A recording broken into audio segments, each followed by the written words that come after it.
Okay, in the previous video, where we started 7.2, at one point in there I mentioned that this term identity.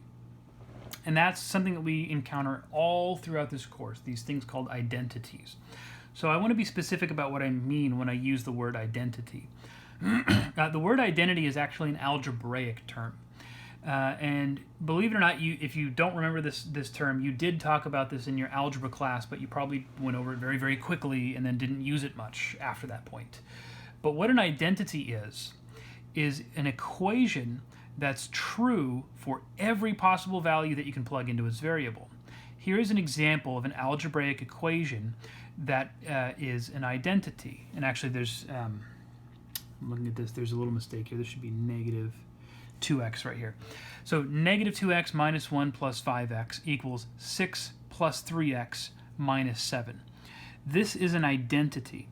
And you can verify that by plugging in literally any number that you want for x. And both sides of this equation will always come out true. Now that rarely happens with equations. Usually when you're given an equation, you're supposed to solve it and you get, some finite number of solutions for x. Linear equations like this usually only have one solution, but this one has all real numbers as its solution. Try and solve this and you'll see why that's happening. That's what an identity is, an equation that's true for all values of x. In trigonometry, we have loads and loads of really useful identities. Here's a couple that are really worth remembering.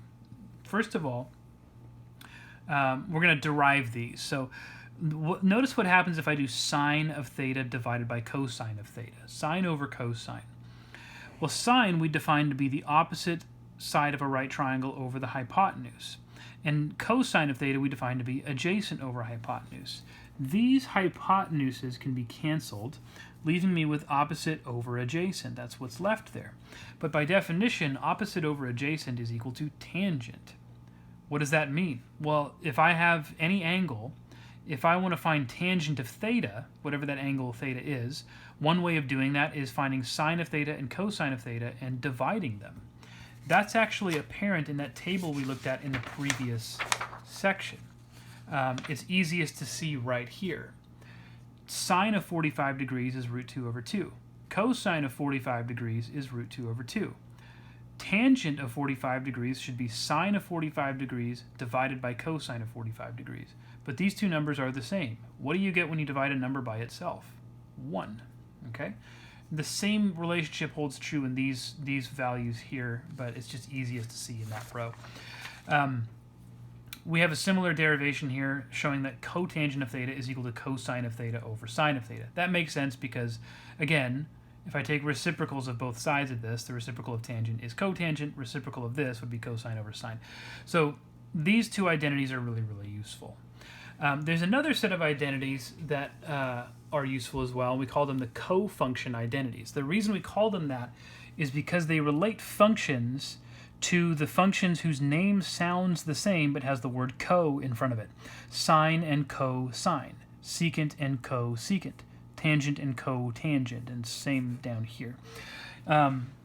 These co-function identities as written here are given in terms of radian measure. That's why you're seeing pi over 2's.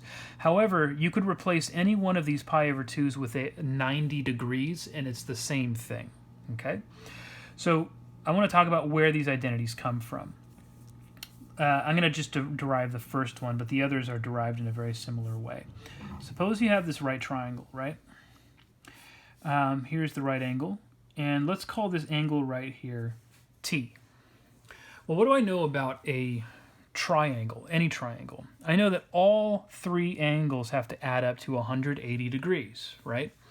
Or in this case, 90 plus T plus this missing angle right here has to add up to 180 degrees. Now, if I subtract that 90 degree angle here, 180 minus 90 is 90. That tells me that the two acute angles in a right triangle have to add up to 90 degrees, or pi over 2 radians, since we are using radian measure in our co-function identities up here. So can I use that idea, the fact that these add up to 90, and the fact that I'm calling this angle T, to determine what I would call this angle? Well, yeah, it would be 90 degrees minus T, or pi over 2 radians minus t. Now that's the reason why we're seeing this pi over 2 minus t in all of these parentheses here. Okay. Now, how do I find this identity from this triangle? Well, let's label some sides. First of all, let's call this side A, this side B, and this side C. Okay. What is sine of t? Here's my angle t, and the definition of our sine function is opposite over hypotenuse. That would equal A over C. So there's one side of that identity in terms of the side lengths of that triangle. What about this other side? It says we're supposed to be looking at cosine of pi over 2 minus t. Well, this pi over 2 minus t is the angle that's labeled right here. And I'm looking for the cosine of this angle. Cosine is adjacent over hypotenuse. A is adjacent to this angle, A over C. Notice that both of these are equal to the same thing. That means that these are equal to each other. That's the first cofunction identity. I could derive the other 5 in exactly the same way, so we're not going to use time to do that. Here's an example where I could use this. Suppose I'm told that tangent of 53 degrees is equal to 1.33. This is actually an approximation. The tangent of 53 degrees is an irrational number, which means its decimal goes on forever, but we're rounding it to 2 decimal places. I want to find the cotangent of 47 degrees. It seems bizarre that I should be able to get an answer for this with only this information.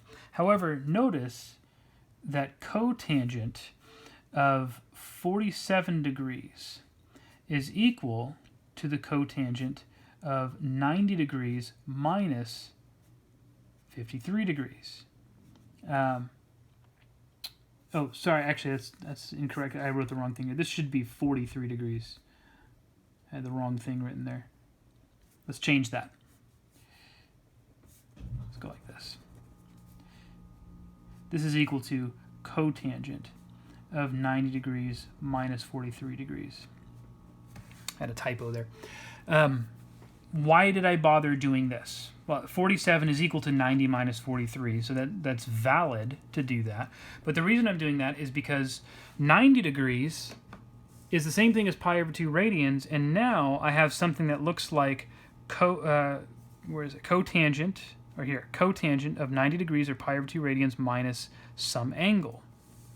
Minus 43 degrees. According to our cofunction identity, this is equal to tangent of this angle here, 43 degrees. But we're told in the beginning of the problem that's equal to 1.33. So cotangent of 47 degrees would also be equal to 1.33 because of our cofunction identity. Okay. Let's see. I got a blank page in there. Am I supposed to have a blank page in there? Oh, yeah. Don't need that blank page. Okay, we have one page left here to cover, and this is going to be where we establish some problem-solving techniques using what we've talked about so far. Now, in order to do the couple of problems that we're going to do here, we first need to define these terms, angle of elevation and angle of depression. So, an angle of elevation, we define that here. It's if you have a horizontal line, and then if you have another line that creates an angle that's formed above that horizontal, we call that an angle of elevation. And what's important is that it's measured above a horizontal line. If we have a line that's measured below if we have a line that creates an angle below a horizontal line, we call that an angle of depression.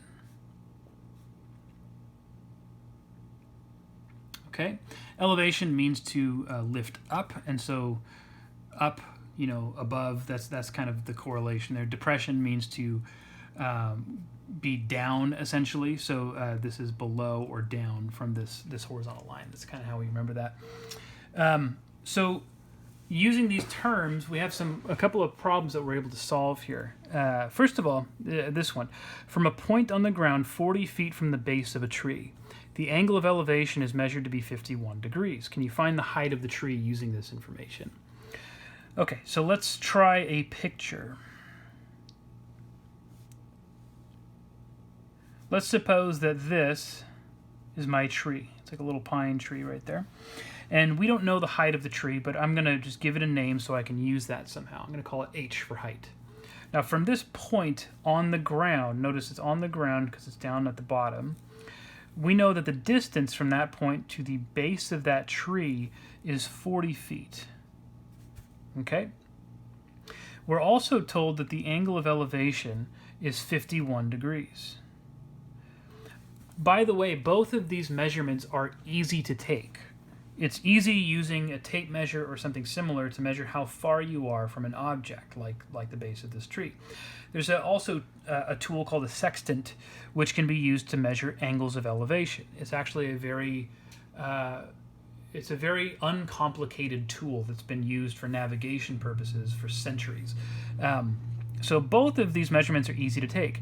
It's not easy to measure the height of a tall tree directly. If you think about what that would look like, trying to somehow get a tape measure to go up the side of this tall tree, how do you do that, right? We don't need to. You don't need to climb the tree to get this measurement. Trigonometry solves the problem for you. So what I'm looking at here is an angle and then two sides of a right triangle. And notice the two sides that I have are the adjacent side and the opposite side. I don't have the hypotenuse and I don't care what it is. It's not going to matter. How can I relate all three of these things? Well, I know that the tangent of an angle is opposite over adjacent. So if I take the tangent of this angle right here, tangent of 51 degrees, that should be equal to the opposite side, which is h, over the adjacent side, which is 40. Now remember what it is we want to solve for. We want h. So if I multiply both sides of this equation by 40 to clear that denominator, I get h equals 40 times tangent of 51 degrees. And at this point, you need to put this into a calculator because we can't do tangent of 51 degrees manually, not using any techniques that we know right now. So doing this in a calculator, we see that the answer is approximately 49.396 feet. Okay? Now, if we were meeting in person, I would have everybody take out their calculators and verify this answer right here. And the reason for that is because you need to know how to use trigonometry in your calculator. There are a number of things that trip people up. First of all, we know that in trigonometry we have two different ways of measuring angles. 51 degrees is one way of measuring this angle. But this angle is also measurable in radians, which in radians would look like a different number. Your calculator needs to know if you're talking about degrees or radians. It's not going to figure that out for you. And so on your calculator, there should be, if it's a scientific or graphing calculator, there should be a button on there that lets you alternate between degrees and radians. Sometimes that button on a scientific calculator is called DRG for degrees, radians, and gradients, and we don't use that third one in this class. Make sure your calculator is in degree mode if you're doing this, okay? Secondly, you need to make sure that you know how to input these things. For kind of the most basic calculators, it doesn't let you type tangent and then the angle. Some kind of the most basic calculators want you to put the angle first and then hit the tangent button and it'll give you some number and then you multiply it by 40 to get that number. Knowing how to use your calculators is going to make a big difference in this class. Okay, but there's an answer. We have one more example to do. This one is more difficult. A 200-foot tall monument is located in the distance. From a window in a building, an observer determines that their angle of elevation to the top of the monument is 15 degrees, and their angle of depression to the bottom of the monument is 2 degrees. How far is the observer from the monument? So here's the building that the observer is in, and here's the monument. And I'm going to say the observer is, down here near like maybe the second or third floor of this building, whatever that happens to be. This horizontal line here represents the distance between the observer. So let's actually say observer and the monument. This is the monument, okay?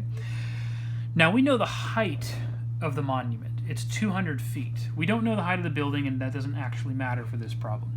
However, I'm not going to label 200 anywhere, because what this horizontal line does is it takes the height of that monument and breaks it into two pieces. And they're not two equal pieces either.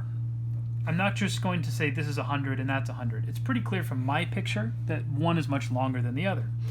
So I'm going to label one of those lengths h. If the total height of this monument is 200, that would imply that this other piece has to be 200 minus h. 200 minus that piece right there. Okay?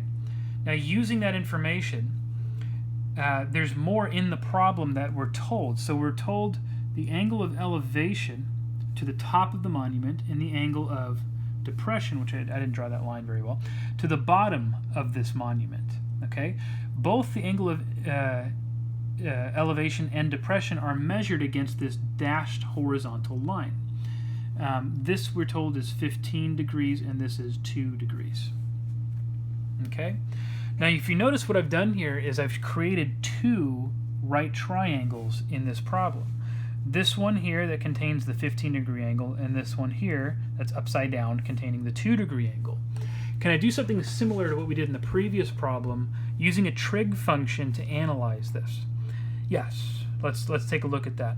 So I'm going to label one more thing, the horizontal line x. X is what we're solving for, because x represents the distance from the between the observer and the monument.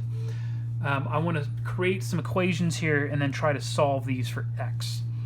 All right, so in order to do that, let's start with the larger right triangle, the one with a 15-degree angle. I have labels for both legs of my triangle, indicating that I should use tangent again. Tangent of 15 degrees is equal to opposite over adjacent. 200 minus h over x. That would be the opposite side over the adjacent side. I'm going to do one little thing here to simplify, and I'm just going to multiply both sides by x. X times tangent of 15 degrees equals 200 minus h. That way I'm not working with a fraction, I just kind of cleared the denominator out. That's a standard algebraic technique.